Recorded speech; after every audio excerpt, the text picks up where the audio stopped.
The NHL Trade Deadline is finally one day away, and Insider Elliotte Friedman has dropped one final Calgary Flames trade update before Friday's deadline. And it's not just Friedman, but also Sportsnet's Eric Francis has come out with a blueprint for tomorrow's yearly festivities, and it doesn't appear as though the Flames are expected to shake things up too much. Either way, Craig Conroy is in a very interesting position. We're going to get into all that and more in this video, but first I want to welcome you to Flames Digest. I'm Mark Griffith. If you're new around here and you love the Flames, make sure you subscribe so you can stay up to date on all the latest news, updates, reports, and rumors revolving around your Calgary Flames. We would love to welcome you to the Flames Digest family, and let's hop in and talk about these deadline plans for the Calgary Flames. We are, by the time this video's out, I think we're going to be under 24 hours away from the trade deadline. I'm assuming by now there have been many insane trades announced. Maybe there are more waiting, and who knows, maybe within the next 24 hours we'll have some blockbuster Flames trades, but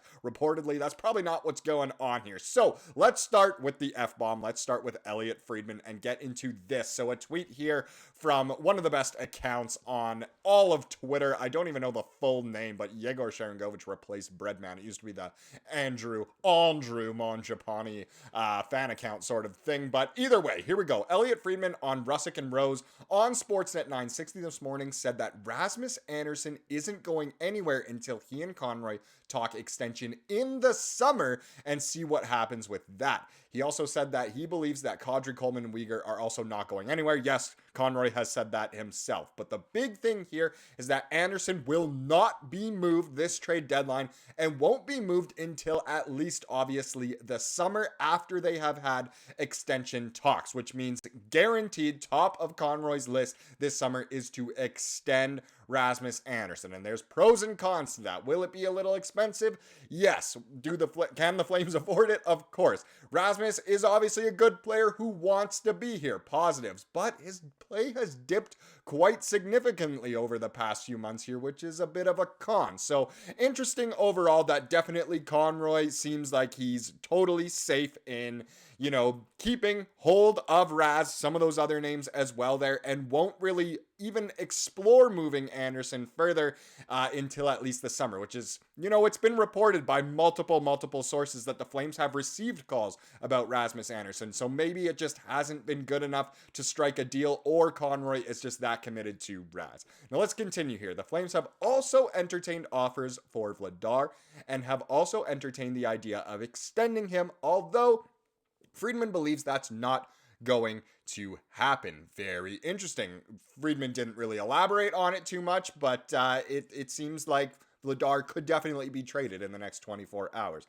There has been interest in Joel Hanley as well, good old Nacho, but the prices for him haven't excited the Flames into wanting to pull the trigger, and have also entertained the idea of extension with him as well. So you can pretty much assume here that if Hanley isn't traded in the next day here, then he probably will sign an extension in the summer, of course. But overall, just interesting to note that the three big names, I guess, that could be Flames players on the way out in Andersson, Vladar, and I guess Hanley here. I know we've spoken about others. There's guys like Miramanov could be traded, Kevin Rooney could be traded, and more. But either way, that all of these guys could be traded, but it's almost looking like there won't be any trades. And if the Flames are to trade, maybe they will be adding instead of subtracting, which is what, a lot of people do expect as they continue this playoff push here.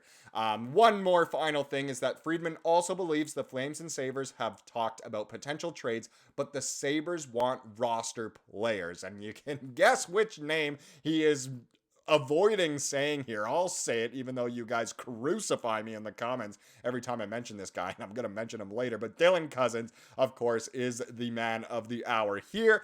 And it's interesting to note that maybe the Sabres want just roster players back, and maybe that's not what Conroy is wanting to do. At least the ones he wants to move aren't valuable enough to get Cozens back.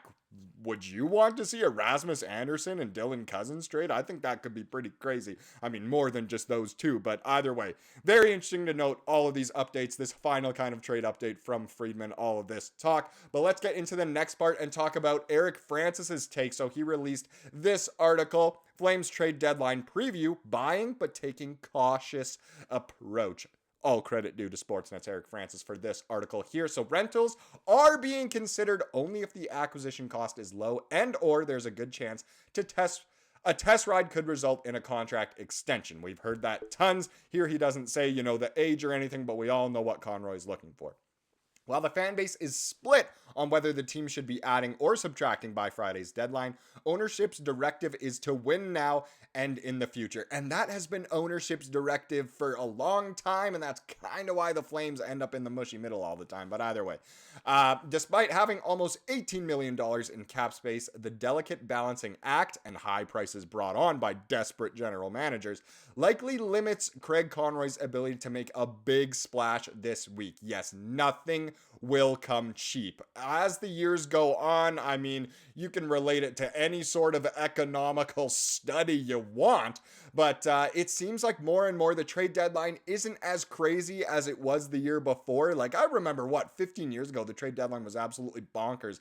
These days, you don't see as many crazy trades unless there's a broker involved, that third party involved. So either way, it is interesting, but it makes it just more expensive to acquire, the players you want at the deadline. So that is a fair little stanza there, a little paragraph.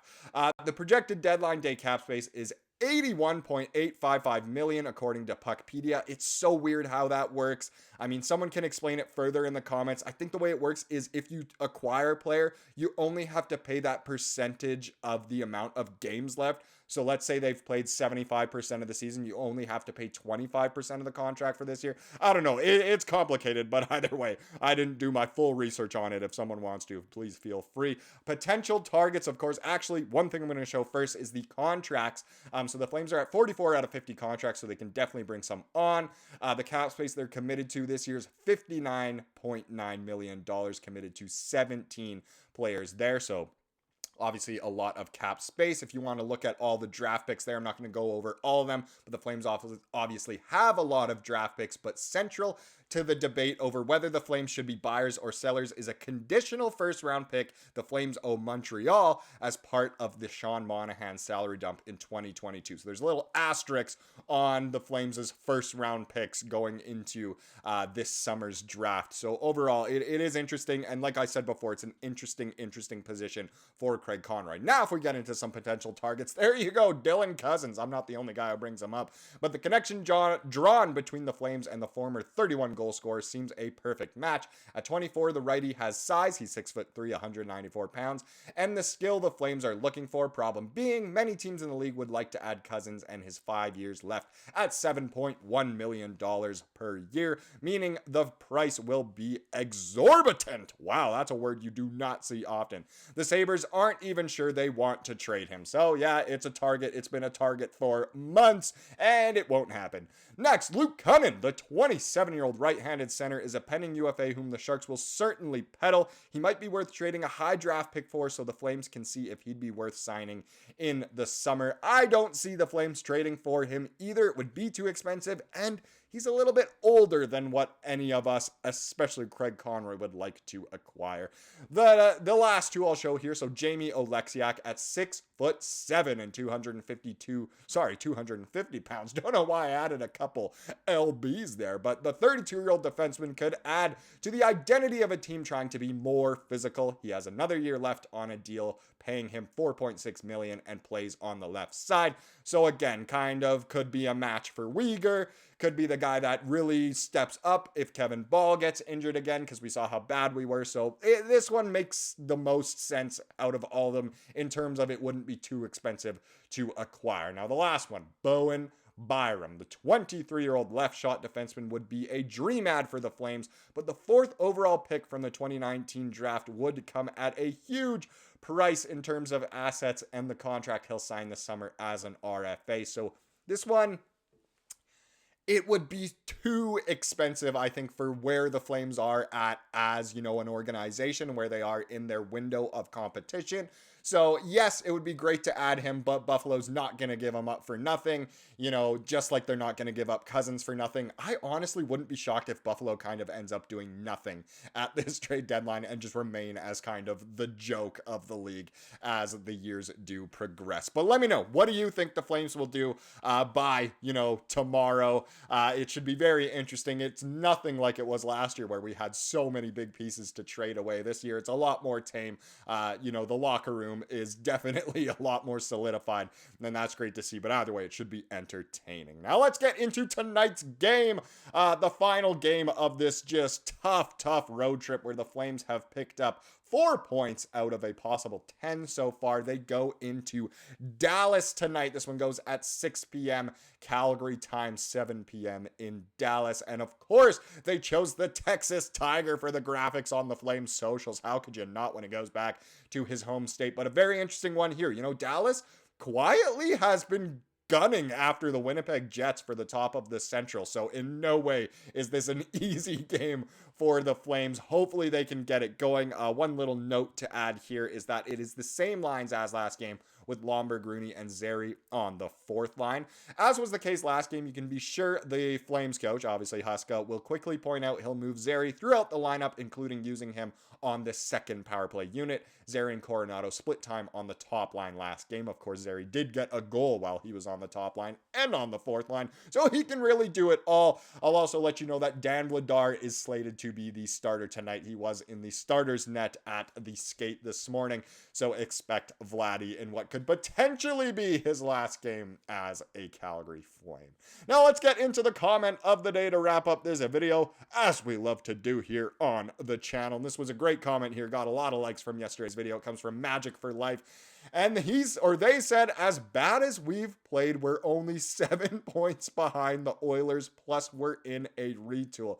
It is nuts to think that we are only 7 points behind Edmonton. These are two teams that were supposed to be, Edmonton, top 5 in the standings, Calgary, bottom 5 of the standings. So to think we're only 7 points behind them, we realistically can catch Edmonton this year. I don't know what's going on with them. McDavid, he's obviously still probably the best player on the planet, but he's had a weird season. Look at his plus minus if you don't believe me. But either way, it is hilarious to think that we're supposed to be in a retool, maybe a full rebuild, and we're still that close to the Oilers. Thank you so much for watching this video. Please subscribe to what you saw here today and have a wonderful rest of your day.